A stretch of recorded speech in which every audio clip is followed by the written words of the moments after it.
we remember the words of our Blessed Lady when she said, "Let it be done to me according to your will."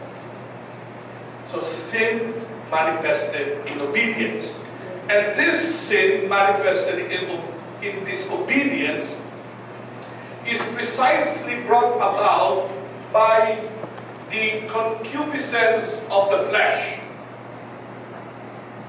When we understand concupiscence, masyado siyang high word, but let us put it in the low way of understanding concupiscence as unchecked desires. Unchecked desires. Or unruly desires. And so concupiscence of the flesh are desires of the flesh. Kung tatawagin natin siya sa Tagalog, tawag ng laman. And by the concupiscence of the eyes. Ito yung nakikita. So yung laman at yung nakikita. Kaya kahit yung bulag, may pagnanasa. Even the blind has desires. And by the pride of life. So this spirit of the world in us manifests itself by unruly desires of the flesh, unruly eyes, and pride of life. By disobedience to God's law and the abuse of created things, its works are sin in all its forms, then all else by which the devil leads to sin, works which bring error and darkness to the mind. So the words that are important to see are works which bring error and darkness in the mind. And seduction of the will, and eventually its corruption.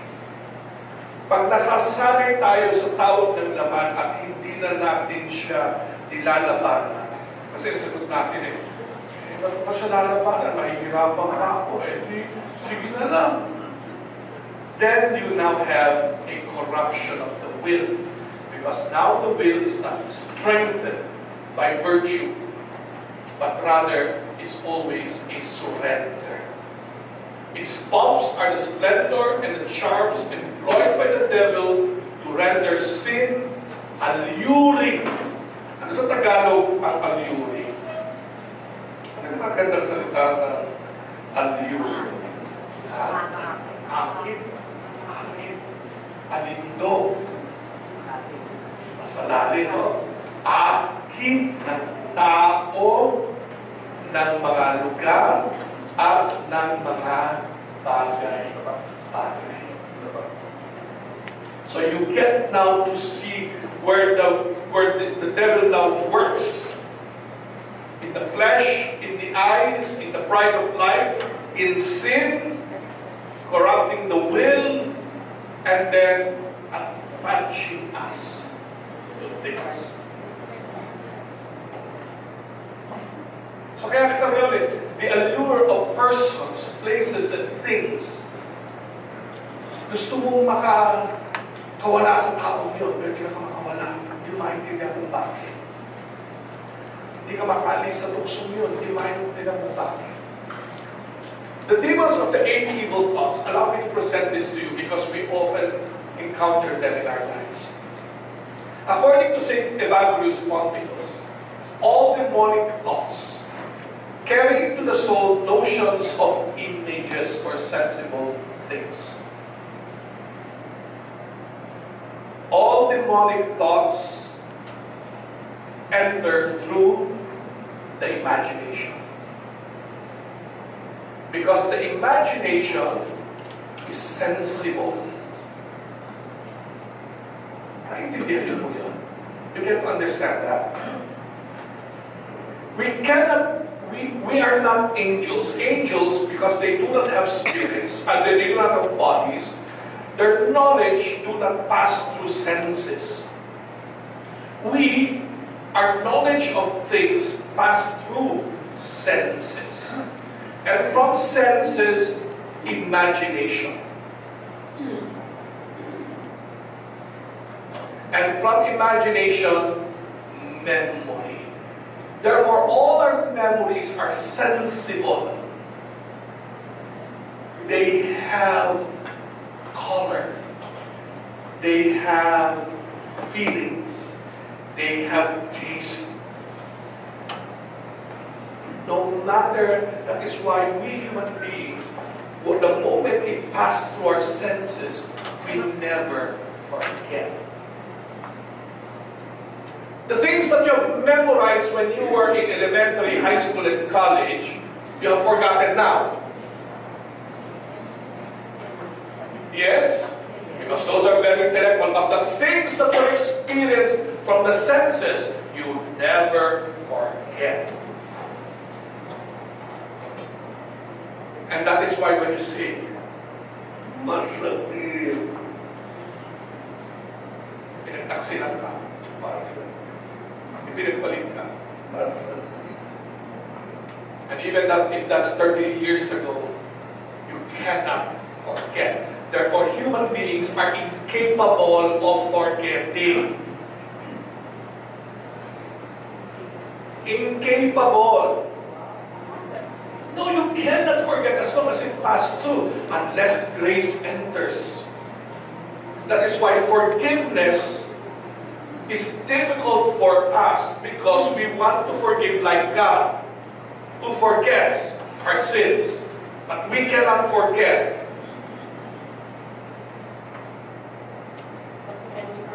You can forgive, but you cannot forget. You cannot. You cannot. Except by grace.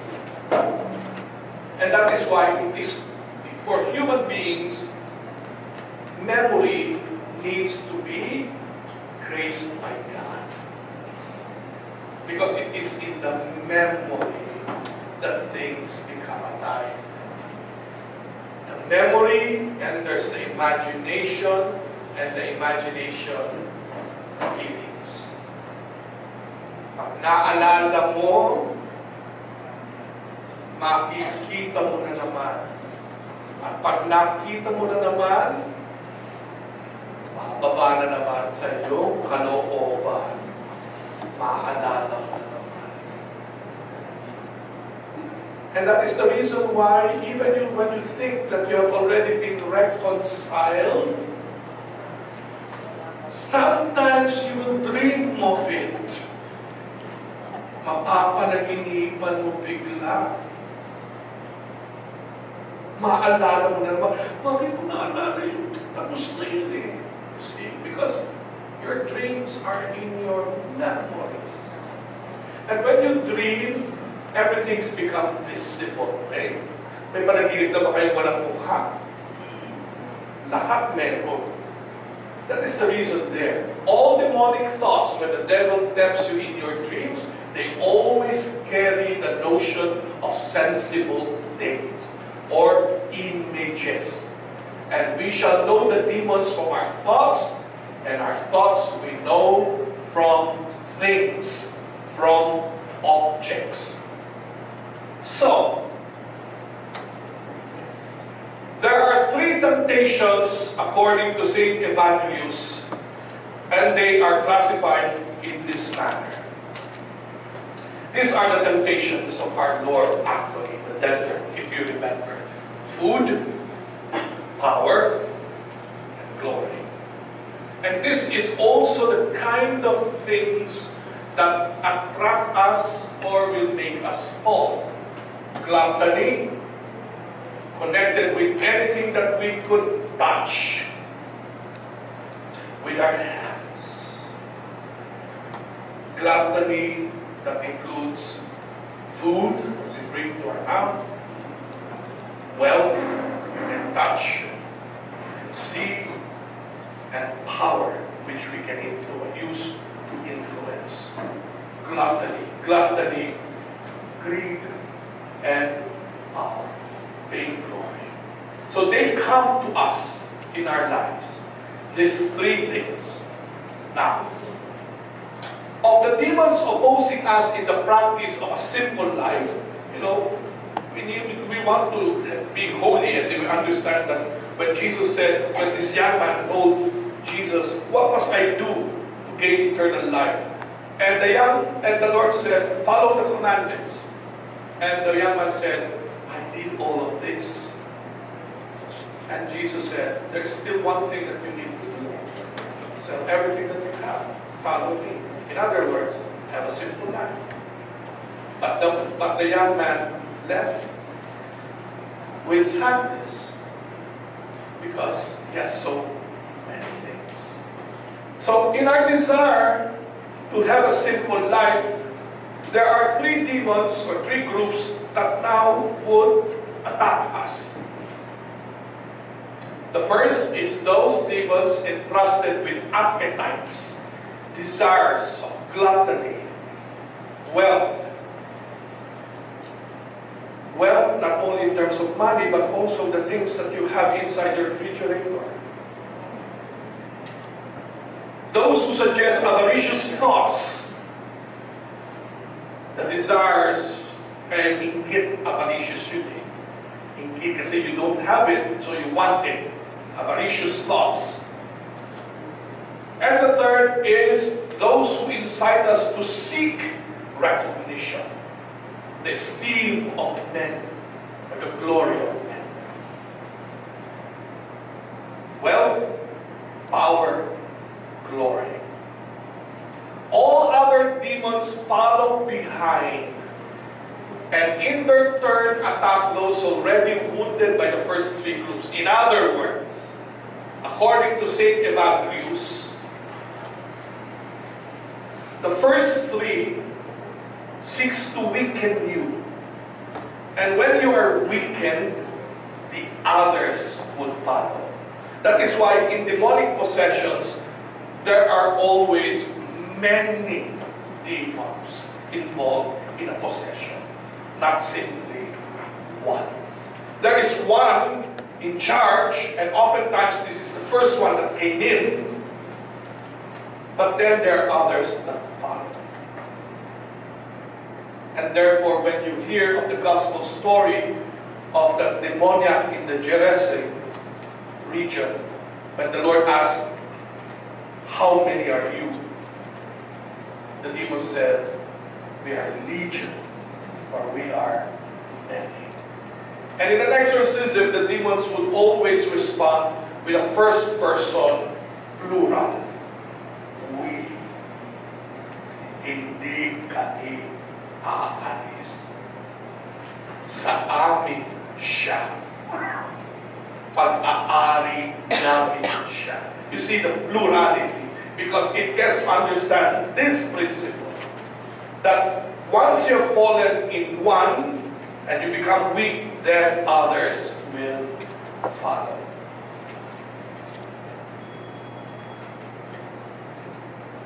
And therefore, what is the role of a simple life? The simple life checks us. Unless we watch over our desires and our will, ano yung mga gusto natin, at ano yung mga bagay-bagay na nag-uudyok sa atin, kumilos patungo sa kasamaan. The ascetic life, or a life of simplicity, seeks to check that. Seeks to check it. Kasi pag ikaw ay parang kam-kam, mahirap mong pakawalan. So, this desire for simple life is intended to loosen your grip to things that attract you.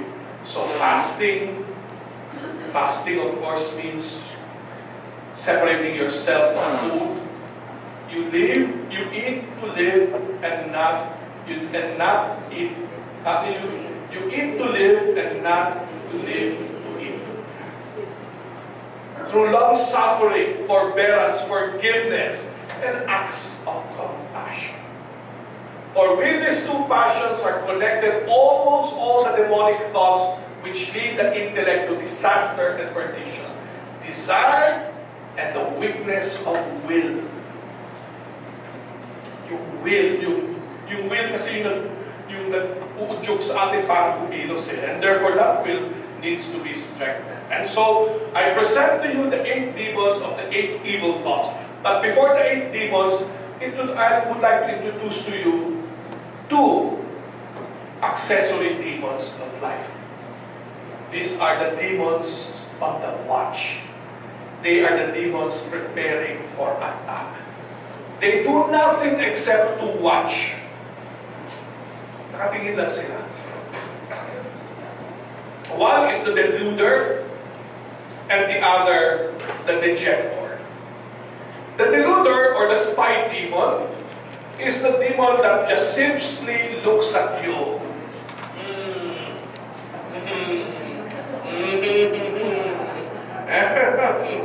Nakatingin lang yan. Pinagmamasdan kung saan ka mahina. Ano yung ginagawa? Nakatingin lang. Checklist lang. Okay. So the deluder is the demon sent to see whether a human soul is fertile ground for the breeding of the evil thoughts. Fertile ground. If it finds the soul lax and neglectful, it informs the frontline demons. Who are the frontline demons? The demons of gluttony, avarice, and vainglory. The 3. So, tatlo yan. So, this deluder demon just looks, makes a checklist, and if the person is lax, spiritually unprepared, spiritually zero, then it invites the 3 for harvest. Hindi magtatanim, harvest agad. Harvest agad. This demon or the deluder visits us especially at dawn and leads the intellect from city to city, from village to village, from house to house, pretending that no passions are aroused through such visits. Ito yan. Nag-bell na. Alarm na. Ding!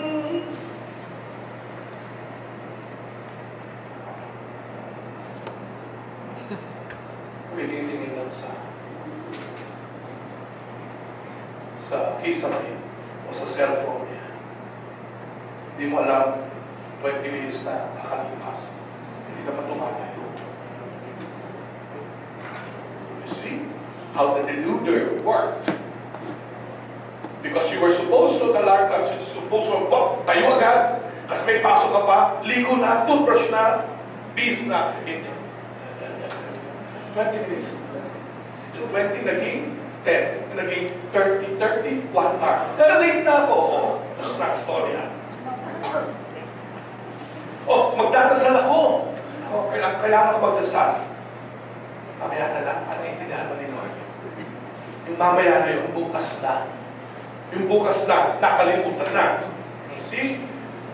And so allows its own state to be corrupted by those it encounters. Little by little, it falls away from the knowledge of God and holiness and forgets. So, the first is the deluder. The second is the dejector demon. Wala din ginagawa yan. Yung isa nakatunganga, tinitignan lang tayo. Yung isa naman taga-discourage. Kaya dejector yan. Pati sa discourage. Demon. Huwag ka na lumaba. Babagsak ka rin naman. Huwag ka na magdasal. Hindi mo pinakikita dito sa panalangin. In other words, to resist is futile. sabihin ng demonyo ito, okay, see you tomorrow. Ngayon, kaya mo siya. Okay, sabi mo, see you tomorrow. Because it's not every day that you are strong. So this dejector demon is the demon of defeat. It tells you not to persevere. And therefore, this snaps out all desire to succeed in virtue, to resist and triumph over worldly concerns, temptations, and sin. The symbol of this demon is the viper, the snake. Kasi pag nakakita ka ng ahas na patingin sa'yo, mawawala ka na ng lakas. Hindi mo na alam ang gagawin mo. Babaliw ka na lahat.